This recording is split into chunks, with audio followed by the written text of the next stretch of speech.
एते जोर खरारे दही पानी पी पूरा मजा आसीगला। समस्तंकु मोर दिल से जय जगन्नाथ। मोर एई छोटिया मिनी ब्लॉग को समस्तंकु स्वागत करुची।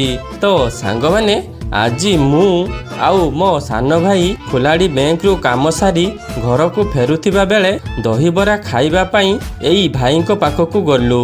किछि समय परे भाई आम प्लेट को रेडी करी लास्ट रे गोटे भल से पाग करी सेतिरे ढाली आमको देले। सत कहबी सांग माने 30 टंका हिसाब रे प्लेट पूरा ठीक ठाक थिला। आउ डेरी न करी मु दहीबरा खाइबा आरंभ करी देली। सत कहबी सांग माने दहीबरा पूरा मस्त लागुथिला। दहीबरा खाई सारिला परे भाई को पाखरु दही पानी पी पूरा मजा आसीगला।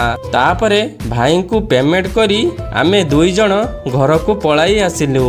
वीडियोटी जदि टिके भी भल लागे ताहेले एई सान भाईटा को गोटे लाइक एवं चैनल टी को सब्सक्राइब करी दियो ना। रहुची जय जगन्नाथ।